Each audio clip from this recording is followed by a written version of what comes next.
Love is kind of like how someone once described pornography. They said to the judge, I don't know how to describe it, but I know it when I see it. I don't necessarily know how to describe love, Yeah. but I know it when I'm in it. All right, Pops. Yes, handsome. Back for another episode of Advice from, My Father. well, that's not the name of the show, but it's close enough. I think he gets the job done. Hopefully, but, I prefer to be called Dad. Did you ever have, do you ever think about when you're a grandfather, if you become a grandfather, what you would want to be called as a grandfather? Old man? I mean, I called my grandfather, I only met my mom's dad. I never met my dad's dad. That's because they were dead long before you were born. Yeah, exactly. Yeah. But I called him Pop and Mum. Yeah, that's what I called my grandparents. All right, well, if I have kids, I'll call them. You'll call them. Well, they'll them, call you. They'll call you Pop. They can call me Old Man Pop. Yeah. That actually, Dad. Yeah. Thinking about grandkids. Yes. Segues us nicely I'll take your word for it. into today's topic. And what exactly is today's topic? We're going to talk about a 4-letter word. Love? Love. Really? Yeah. Oh my God. Okay. What is it, Dad? What is love? Yeah. I don't know. But love is kind of like how someone once described pornography. They said to the judge, I don't know how to describe it, but I know it when I see it. I don't necessarily know how to describe love, Yeah. but I know it when I'm in it. Okay, so it's interesting, though, because love breaks out into different categories, right? Like, we love each other, but that's just like that. I don't know. Is that like human nature type of thing, like biology? Well, you would think it would be, but how many? What does it mean to love each other? Look at the size of that fly. You would think that just, being a parent innately, you would just want to love and nurture your children. And yet there are parents out there that do despicable things to their children. So I don't know that it's innate or instinctual. You would think that it should be. Yeah. But then there's some sick people that, just All right, doesn't fall into that category. Let's take a step back. What is it? What is love, Pops? Come on. What's your definition? You were married. Well, twice. I came along at a time where there was a great movie with I forget Ryan something and Ali McGraw. Love is never having to say you're sorry, or I forget. It was written by Eric Siegel. I don't know. Your basis for your definition is a movie that you don't remember the title of, and I think you could say sorry all the time and still be in love. Okay. Yeah. What's love? I mean, you just, love is an emotional attachment, and some might say an unhealthy emotional attachment to another human being, where when you wake up, you want to know where that human being is, and you want that other human being to be next to you, and that your day's just not complete unless you're doing something with that other person. Do you remember the first person you fell in love with, like when you were a kid? I think it might have been in one of my Playboy or Penthouse magazines. But At least you're authentic. At least you're honest. yeah, but then I realized it wasn't true love. It was a love of self that I developed because of that. But I'm imagining college age you. Didn't you have? I mean, I had yeah, mine. I'm sure there were times before college age, when in high school. I mean, how many summer loves did I have when I was working at the Jersey Shore? When we stayed at the Sands Motel, and I worked at the Sands Motel, and I would meet some of the fine young girls that their parents would bring with them, and you'd fall in love. But there's, I realized later in life that there's a huge difference between love and lust. Oh, yeah. Hugely. Yes. So then, okay, fast forward. Yeah. You had 2 wives in your life. I have. I love them both, by the way. And so at least I thought I did. So explain that. Yeah. Because with my mom, I mean, like you were married to my mom for 30 years. 33 and a half years. Wow. Just 33 and a half. And so, like, yeah, I guess what was your experience in between those two experiences in your own life? And Well, what was different? What was the same? Well, I felt with both that, I needed them there on a daily basis. I needed to share whatever it was that I was willing to share with them on a daily basis. In between my two wives, I fell in love with the Tropicana Hotel and Casino in Atlantic City, and where I felt I needed to share my earnings on a nightly basis. Okay, so you wanted, for you, like one of the big takeaways from being in a relationship with someone was the companionship and the fact that that you could rely on them. The commitment that I was willing to make to them, the commitment that they were willing to make to me. I always felt an incredible responsibility to be able to be in a position to provide your mother and you kids whatever it is that you didn't even know you wanted yet. But that's not love. It was to me. That to me, it was part So of is love. love selfish? What, that I wanted to take care of the people that matter to me? I guess that's selfish. I don't know. Yeah. Yeah. I don't know. Was that selfish or shellfish? Selfish? Okay. Yeah, I like shellfish, yeah. No, you don't. No, I do. I like lobster, but I don't eat it anymore. But do you love lobster? No, I'm kidding. Well, I'm kidding. I wouldn't lie down next to a lobster. That goes back to lust. Yeah. I don't know, Pops. I find it interesting. I also find that you don't have a concrete answer for how you feel I about don't. it. I don't know how you really describe love. Now, I believe in my heart of hearts that you thought you might have been in love at least twice. Yeah, no, exactly twice. Yeah. Yeah. And With people that weren't family. Yeah. Yeah. No, I mean, Obviously, other young Like women. romantically. Yeah. Young women from other families. Yeah. Okay, than ours. That weren't like second cousins or anything. Yeah. So this took a turn. So let me ask you, since you asked me, what was love to you? When And I'll tell you if I concur. I mean, when I was 17 or whatever it was, Yeah. it was not love. It was lust. It was that one for sure. And then honestly, when I was like, Yeah, but you thought it was love. Why did you think it was love? Because you wanted to think it was love? because it's like very comfortable, having Yeah. someone that you can do things with, having someone that you can care about, Yeah. having someone that cares about you. Like all Yeah. those things are really cozy, Yeah. They make you okay, feel so you liked cozy. Love to you was cozy. definitely. Yeah, Okay. and especially in that second relationship too, like when I was a little older, Yeah. like that was the big thing, was like feeling comfortable, feeling like feeling that you could be authentic in yourself around someone else. Could you? Were you really? When you, No, but, when you but part think of that, but part of that was also because I wasn't even like authentic to myself. You know what I mean? So how can you be authentic to someone else if you're not authentic to yourself? So that's what, it's really well said. So that's where it gets to like, and this is kind of what I'm poking at with your multiple marriages. It's like, Multiple. It's only two. okay, did I say more anything than wrong? one. Did I say anything wrong? No, but multiple. You make it sound like it's 3, 4, 5, maybe. It was 2. I was married twice. But it's like, I don't know. I think about it in the sense that like I wouldn't have been ready to been married, and I sure as hell don't feel like I am now in any way, shape, or form. But because I wasn't true enough with myself then to let alone be like that true and open with someone Okay, else. so let me ask you a question, if I may. Yeah, that's what the show is. Yeah, it's all about questions and supposed answers. So, are you willing to truly be honest with the person you think you love?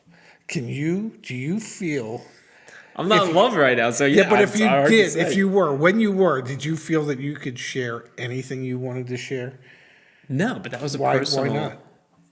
Because I personally did this thing called stonewalling, which is terrible.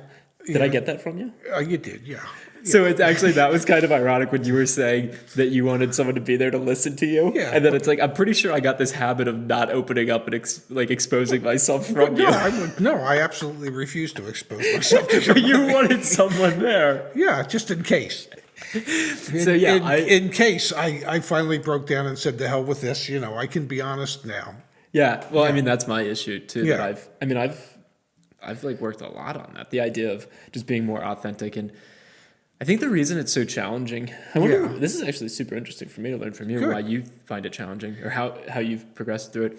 I didn't. And that's okay. Cool. Let's talk about that because I've found it. You have to be comfortable putting yourself in such a vulnerable position with someone. Yes. It's like, what I think about? I'm listening. When dogs like play fight? Yeah, and the one gets on their back and exposes themselves and makes themselves entirely vulnerable. Like, I don't think I've ever been able to do that in my life. Me neither.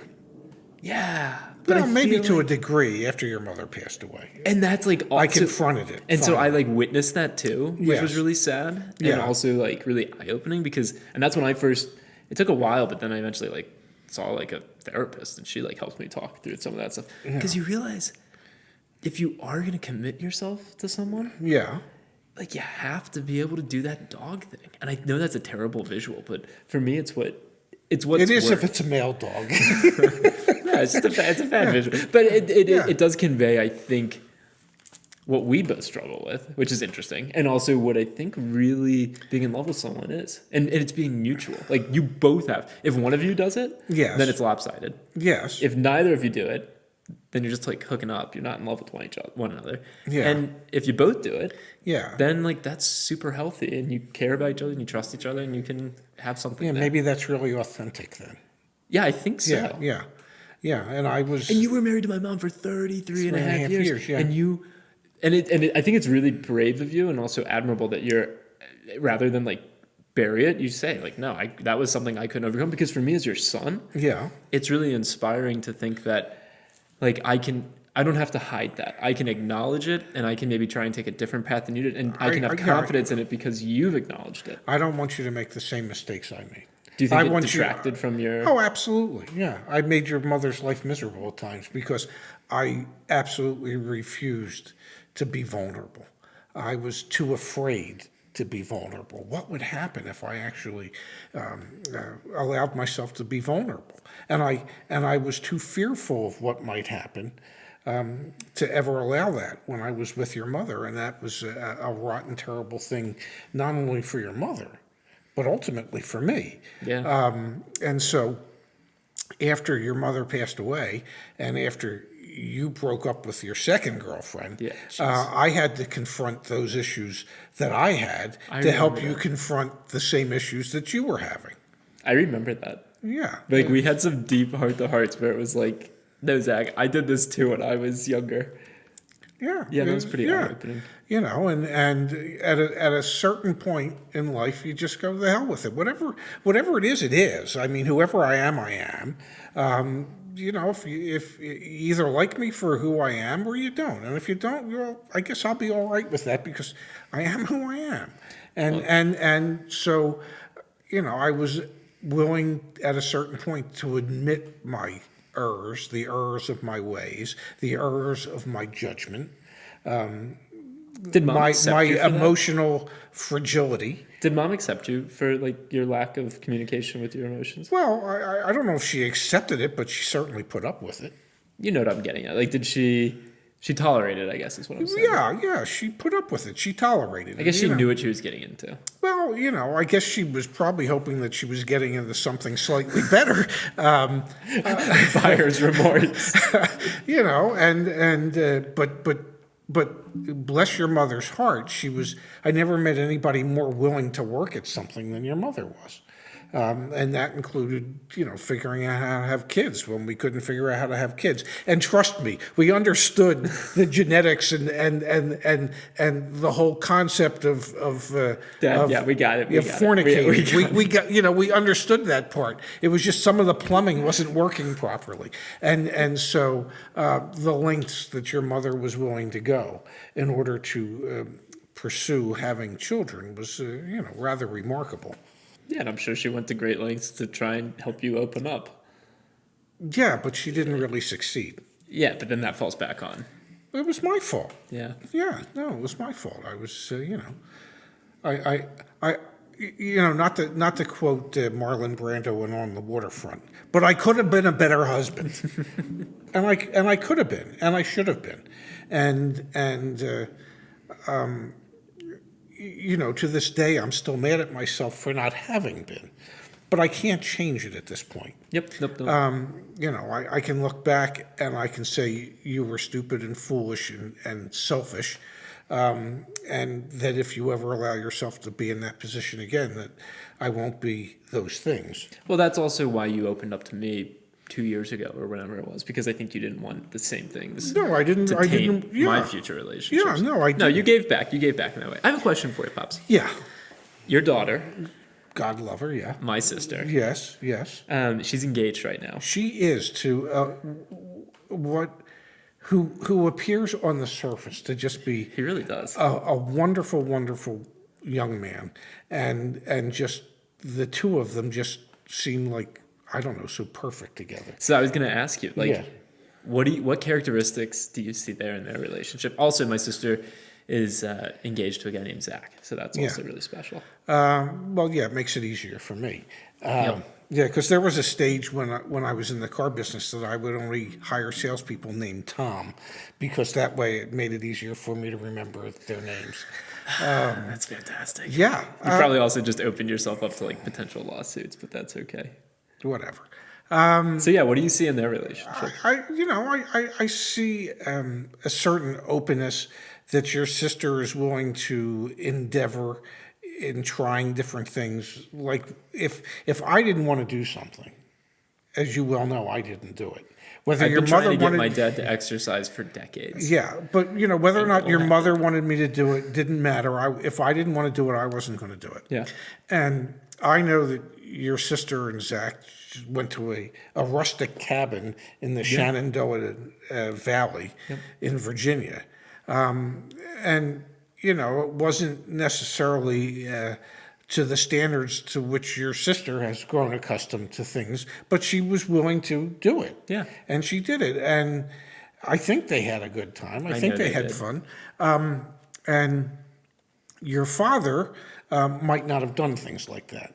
So, I see an openness and a willingness between both of them to try different things that they know make the other happy. Yeah. So, yeah. No, I see that too. Yeah, and I don't know, there's just a certain glint in their eyes, and Zach's smart enough to know that whatever Dara says is the law.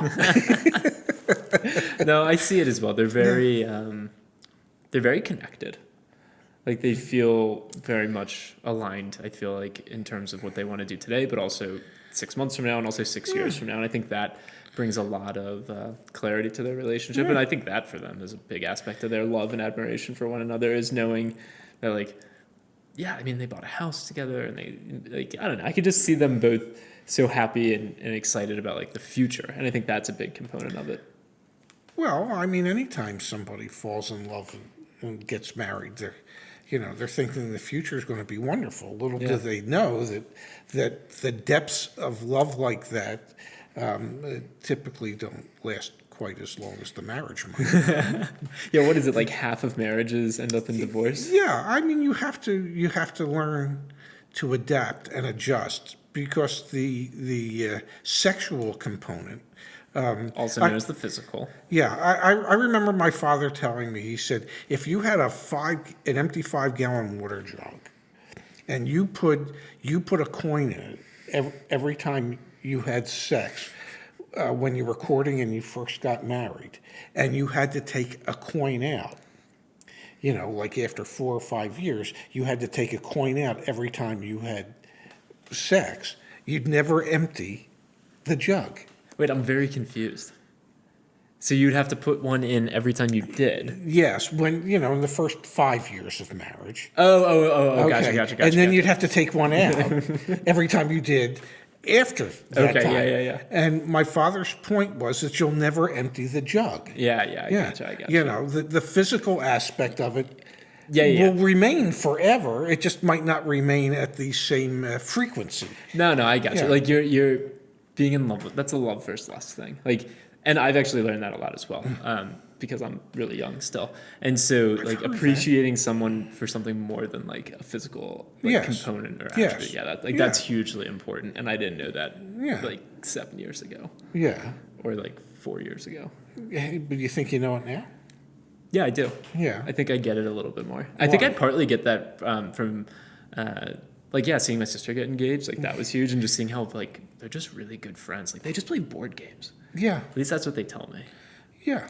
You know, God knows what those board games lead No, to. I'm just kidding. But seriously, it's like, I actually think seeing their relationship was really healthy and good for me to see. And I think just getting a bit older and more mature and recognizing that, like, I used to be and you know this about me, it's like my big character flaws. Like, I move too quickly. Yes. And like slowing down a little bit helps me realize that like there's a lot more to life than just like what's in front of you today. Like being a bit more forward thinking and thinking long term, like that's helped me. Yeah, I think I am, but I also haven't been in a relationship in years, so maybe I'm full of crap. I don't know. Well, we'll find out the next time you get involved in a relationship. Okay, so my other, and this will be like kind of my final question too, Pops. Okay. You helped me through 2 breakups, both of those breakups. Mom helped me a lot, I'm sure, with the first one. Yeah, I don't think I helped you nearly as much with the first one Yeah. as I did with the second one, because your mother wasn't around for the second Mom one. had passed away. I think that also made it harder, by the way. Yeah, yeah. Because like I'd been so caring and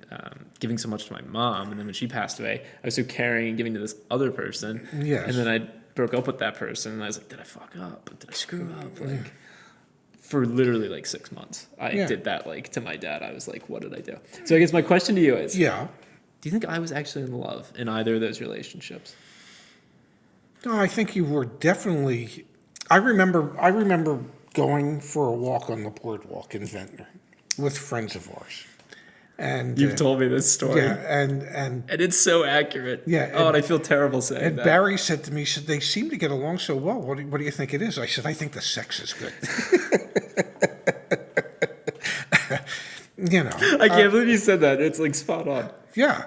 You know, I just, you know, you were both still young, and it was like, okay, it's all about the sex. And I get that. Yeah. And oftentimes we confuse sex and love, because I believe in your mind, this, and you can correct me if I'm wrong, but I believe you think that for you to just have sex with somebody, you have to have feelings for them first. You don't want to just have sex.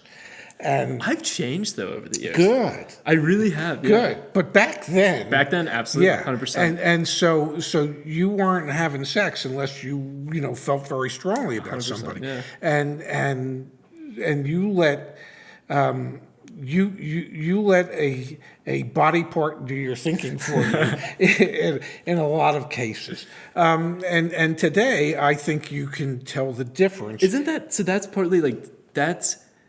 But I didn't want to explicitly say it, but like that to me actually is a signal to myself that I think I would be more acutely aware of if I did want to be with someone for a very long time and love them, because I don't attribute as much weight to having sex as I used to, which is super interesting. I think it's part of the maturity. Well, yeah, because you can tell.